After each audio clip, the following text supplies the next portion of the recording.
Hey guys, there's a God who was so terrified of being replaced by his own children that he ate them, every single one, whole, alive, the moment they were born. His name is Cronus, and by the end of this, you're going to understand that the eating wasn't even the worst part. The worst part is that it was always going to happen to him too. Get comfortable.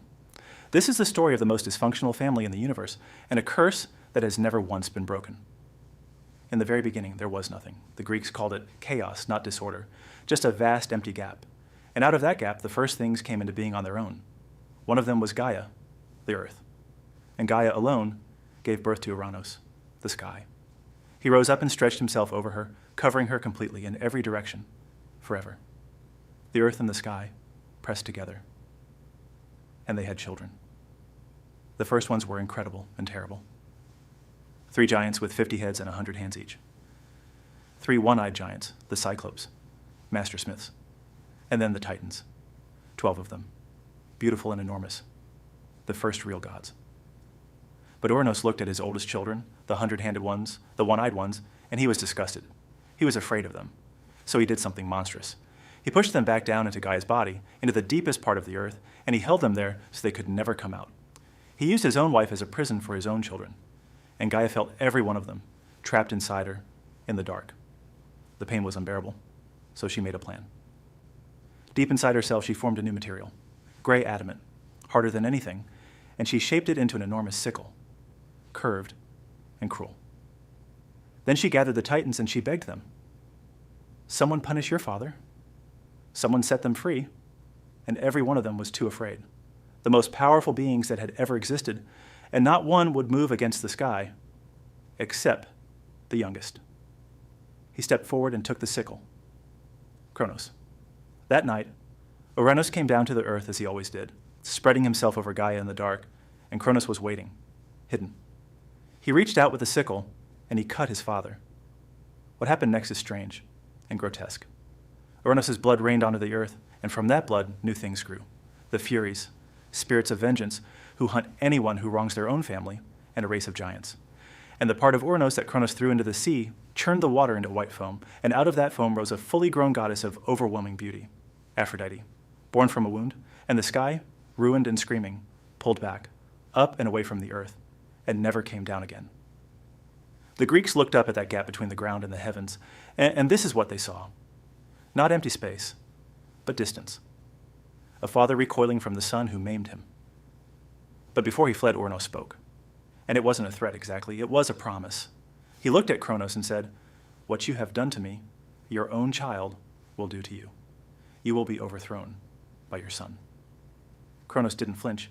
He took the throne of the cosmos, and he made one lazy, fatal choice. The 100-handed giants and the Cyclopes, he left buried. A decision that would cost him everything later. And then the strangest twist of all. His reign was a paradise. They called it the Golden Age. No laws because nobody did wrong, no work because the earth gave food freely, no war, no aging the way we know it. The cruelest son in creation ran the happiest era the world would ever have.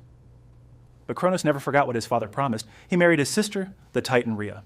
And when she became pregnant, the old words started echoing. "Your son will overthrow you." He looked at his pregnant wife and he arrived at the most horrifying solution a mind can reach. A child that never grows up can never replace you. So when Rhea gave birth to their first, a daughter, Hestia, Cronus took the newborn from her arms, and he swallowed her, whole, alive, down into the dark of his own body, where his father had once buried his brothers. And then he did it again. Demeter swallowed, Hera swallowed, Hades, Poseidon, one after another. 5 children, each one taken the moment it drew breath and sealed alive inside him. Rhea gave birth 5 times, and 5 times she watched her husband eat what she made. By the 6th, something in her broke. When Rhea felt the 6th child coming, she didn't tell Cronus. She went to Gaia, her mother, the earth herself, who had her own reasons to hate what her son had become. And together, they made a plan. Rhea slipped away to the island of Crete, and in a hidden cave on a mountainside, in secret, she gave birth to a son. Then she wrapped a stone, just an ordinary rock, about the size of a newborn, bundled up tight in baby's swaddling clothes. She carried it back, cradling it like the child it wasn't, and she handed it to Cronus. And he swallowed it without looking. He'd done this 5 times already. He didn't check. He felt the weight go down, and he was satisfied. the king of the universe, outsmarted by a rock. The real baby stayed hidden in that cave. And this is my favorite detail in the whole myth. A crying baby would have given everything away. So a group of armored spirits called the Krates stood around the cave, and whenever the baby cried, they clashed their swords against their shields and stamped and shouted and danced, drowning out the sound so the father up on his throne would never hear his son. He was raised on the milk of a goat named Amalthea, hidden by noise, growing up a few miles from a father who thought he'd already eaten him. The baby was Zeus. He grew up, and when he was ready, he came back, not as a baby, as a god in his prime. He couldn't beat his father by force, not yet. So he was clever. With the help of a titan named Metis, he got Cronus to drink something, a potion. And it made the king violently, catastrophically sick.